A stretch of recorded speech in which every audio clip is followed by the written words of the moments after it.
I think I found a pathway to fresh, new, invigorating magics, and I am eager to explore this idea. Do I dare throw off convention? Do I dare throw off everything that I think I know about magic? All the rules, all the stuff I've done before, all the ways I've done it. All the things that seem to be holding me back, like the shoulds and shouldn'ts of magic and my practice. What will happen if I throw all of that off and I just dive into the call I have for fresh magic, to really be the embodiment of the spell that I am? Hexa here on Natural Witchery. Hey there, magical people. I have a challenge I want to put forward to you. I have a call to action. I want to invite you to get really messy with your magic. I want to invite you to get kind of messy with your life in order to let go of what's holding you back and find fresh magics. So I'm just going to show you some of the farm here, and this is a great one to just kind of do the dishes on unless you really want to see all the pictures of the farm. This is just a perfect thing to kind of listen to on your way to work and get yourself thinking about how you can really free yourself into fresh magics. Upon returning from Wales, I kind of experienced this culture shock. And it's not the kind of culture shock that comes from, Britain versus the USA. There's some of that, but it's just happy reflections. That I had kind of this culture shock with myself. Like, here I had this freedom for 15 days to completely not have any shoulds in my life and all this wide open space to be myself. And then I come back and I really felt like, wow, now I have to plug myself into everyday life. And I'm having this shock. I'm having this schism.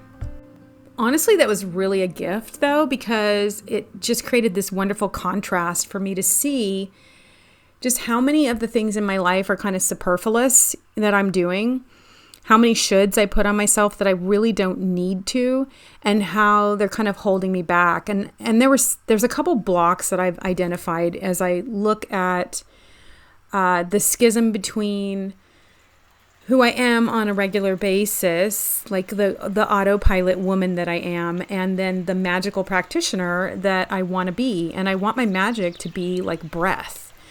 Breath is not something I think about. It's autopilot. It comes out of like this automatic programming.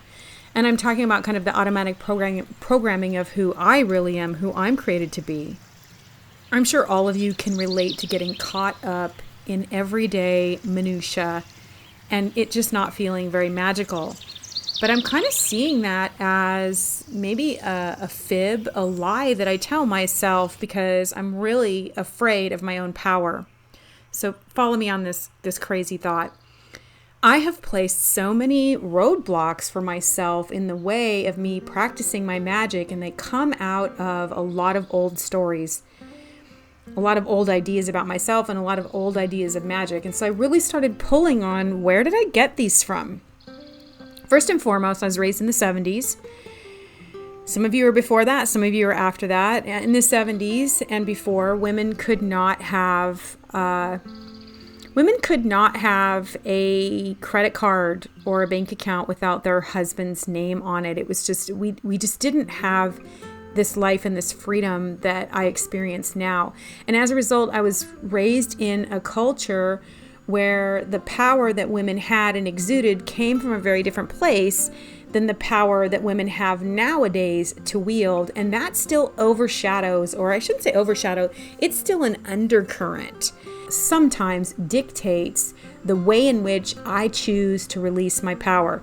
Let me get a shout out if any of you come up against this, where you're like, wow, that's a really old story. And it's weird. You have to get really conscious. Like, I have to really bring my mind around to be like, I'm making an excuse. Like, that does not exist in my world. Like, I don't have that.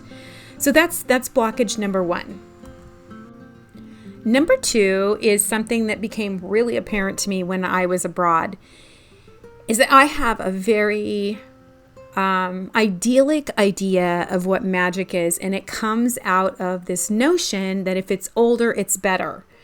And so I'm constantly trying to pull on the past in order to create something magical. So, just really simply, this idea that somehow magic was more real way back when.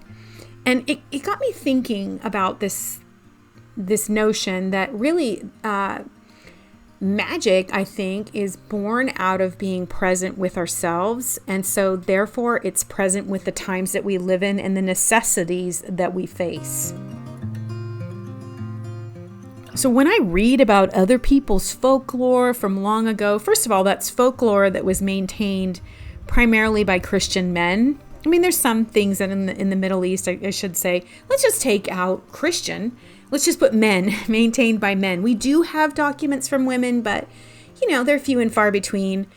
And I don't need to get on a soapbox about that. I'm not even going to argue with anybody about that one.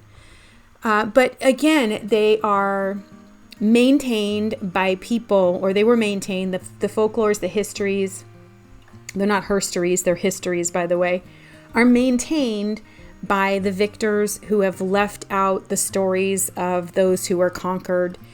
And so those powers, the power of those people has been snuffed out. The story of those people has been snuffed out. Anyway, I'm super digressing here. The point is that the magic that was born at those times was born out of the times that those people lived in, because they had to be present with themselves in the collective consciousness in order to wield their magic and shift their current realities. That's my personal opinion.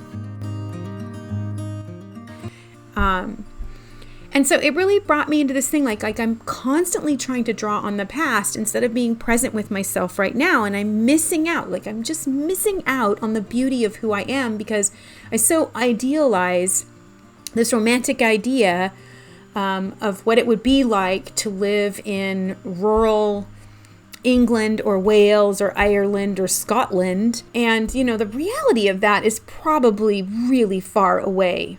It's just so far away from anything I can understand, because those people back then, they had a connection to their life which was connected to the land. They were living in times that are completely different than the times I'm living in. Like I can go buy strawberries in winter. I can turn on the tap and get water. I can go to the hospital and get an operation and probably not die. I've got antibiotics. It's such a completely different mindset. Just think about it for just a second, how powerful certain aspects, like the elements, really were to people back then. And that really influenced the way in which they tapped into their personal power. And I can't even begin to tap into that, because I'm actually not meant to. I am meant to tap into who I am right now, the life I'm living, the limitations I experience, the land that I'm living on. And the more I idealize something that I can't have, the more I'm making an excuse not to do the work to be present with myself. Number 3, coming back briefly to where I started, is just this, that I have a lot of things that I do that I don't need to be doing. And I have to ask myself, what do I really want? What do I really want to be creating and doing and being in this life? And am I going to stop making myself so busy? Come on, ladies.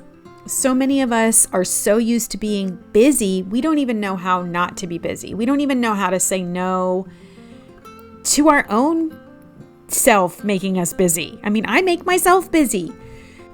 Block number 4, super briefly, is all of the stuff that I think I know about magic and the stuff that I've heard other people say, and all of the things that sort of hold me back. Like, I've got to do it on this day. I've got to wait for the full moon. I've got to wait for the waning moon. I'm not saying that there's not magic in syncing ourselves to those things, but I do think that some of the texts that I have created, I have held on to those as truths, and those are truths that are born out of someone else's practice. And I've put those on myself. And as a result, I'm holding myself back from actually doing the work, actually being it and doing my magic. So let me just ask you right now, if you've made it this far into the video, I think we're like 8 minutes in or something like that. What are your blocks to being your more magical, authentic self? What are the blocks that you have in your life right now. And I guess I would say get really honest with where those blocks are coming from. I've really had to be honest about how many limitations I place on myself. And I know that I do this out of a fear of being present with myself. And I do it out of being on autopilot. I want to step up. Okay, so first of all, comment down below I encourage you to stop the video and think about this, and comment below. What are your blocks that you've identified? Is it time? Is it the fact that you're a mom and you've got small kids? Is it that, you're running your teens everywhere all the time? Oh my gosh, I remember that. Is it money? Is it your job? Is it your spouse? Is it your lack of your spouse? Is it the house you live in? Is it the land that you're on? Like, what is it? What are the things that you feel are really limiting your ability to dive into your magical self? I hope some of you are brave enough to really voice that down below, because there's power in putting them out there. So I want to invite you, like I have this call to action. And it's really simple. It's just to start right now in recognizing the ways in which that you're holding yourself back. This is going to be what I do, and I'm hoping to document some of it. I want to really dive into my magical practice from a very almost primal way. And by that, I mean, I want to get down to the nitty gritty, the nuts and bolts of who I am. And I want to really listen to that song. I want to tap into the life that I have and the time that I have. I want to be present, and I want to stop making excuses for not practicing my magic. And I also want to give myself permission to redefine that. Like, is my life more magical than I'm giving it credit for? Are there things that I'm on autopilot doing that are very magical? And so I know this is a really weird one, but I hope some of you will join me over the next month and a half, let's say until August, in making your life more magical by stepping up and just doing it. And allow myself to get over the idea of someone else's magic from a book. Not that I can't use things from a book, because that would be limiting too, right? But I want to check in with myself. Does that really click with who I am? Does that make sense?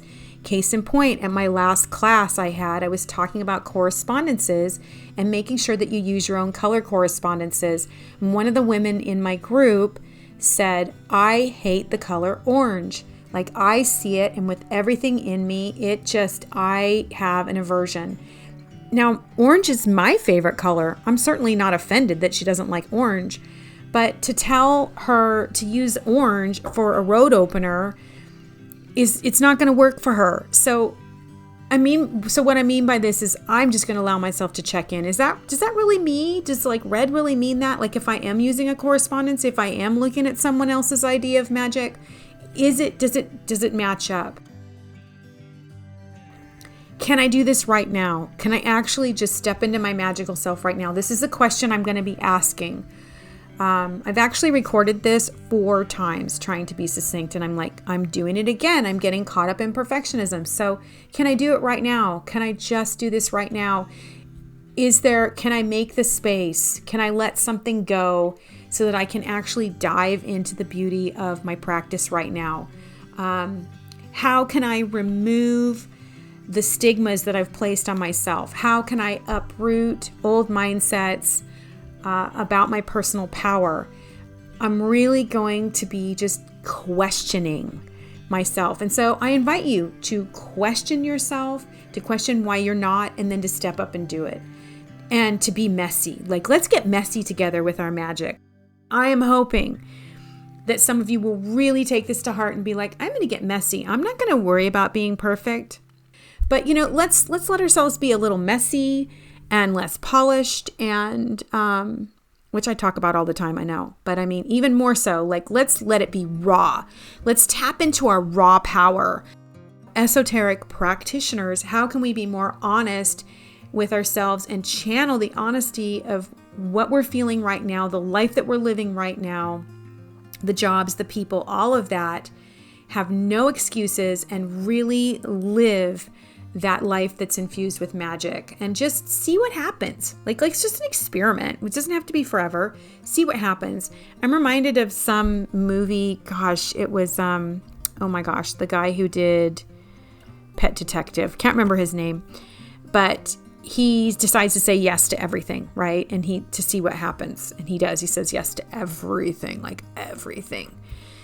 How can you say yes more to yourself and more to your magic? And what will happen if you do that? What will happen if you leave the dishes in the sink and you go light that candle or burn that incense, or you stop and make that phone call to reach out to someone because you feel like they're hurting and you feel like you want to reach out, and it's a healthy thing?